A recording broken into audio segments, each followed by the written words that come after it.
Allow me to express gratitude to the Nordic Africa Institute and to Selam for the kind invitation to participate at this crucial event aimed at discussing the potential of Africa's creative economy. Culture is a very strong and powerful tool, and it brings people together. Africa is doing so well within the creative sector, whether it's you're talking fashion, film, music, but the structure is still not there, I would say. Just identifying talent is not enough. We need to be able to then promote the business side of the talent. Today, the African tech landscape is really exploding, right? And we still need more investment to reach that El Dorado that we are looking for. And so music allows what one might call poetic, metaphorical, and allegorical expression that makes people aware within a specific context that this is what is being talked about, but eludes a direct confrontation.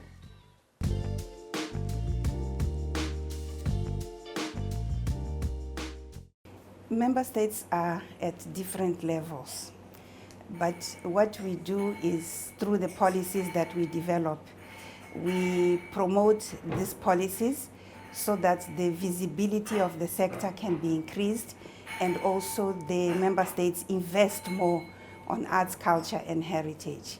Government, private sector, development sector, academia as well. All of these pieces of puzzles, as I call them, of the ecosystem would need to get together to make that happen.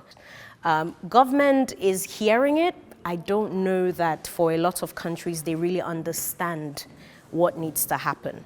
The sector needs strong and updated policy frameworks, legal frameworks. And why that is important is first of all, you want to create a space where private sector participation is guaranteed of protection. For example, if somebody wanted to invest in the music production or composition, right, they've got to feel the comfort that what they are investing in is protected enough for them to be able to realize their profits. Some of the challenges we have is very much about the digital infrastructure, and when we think of that, we're thinking of fiber cables, we're thinking of undersea networks, we're thinking of data centers and all of that, to be able to enable more content. Imagine just Nigeria alone, the Nollywood churning over 2,500 movies every month. It's a lot of content. Then we think of the banks, we think of the startup ecosystem that is just exploding due to the challenges in basic infrastructures like education, like some of the health and all of that. So these startups ecosystem are really bridging the infrastructural gap. So, but we need more investment in those infrastructure that have been mentioned, but also upskilling and reskilling education. We also have challenges with regulatory hurdles, data privacy, cybersecurity, because everything is going online.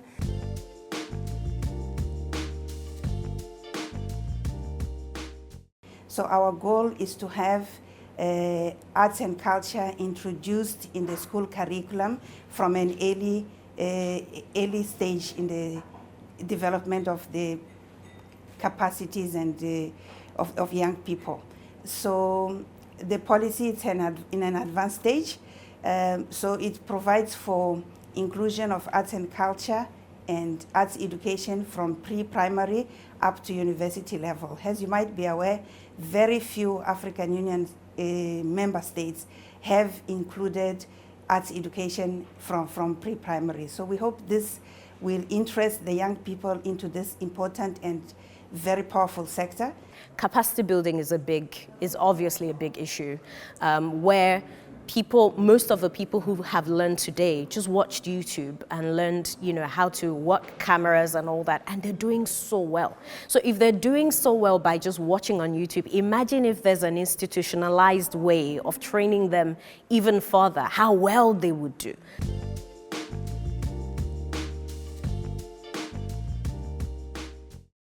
to a significant extent, in several places, state and public investment in the arts and in cultural production sustains and supports a sector that is otherwise difficult, finds it difficult to thrive, in a context of resource scarcity.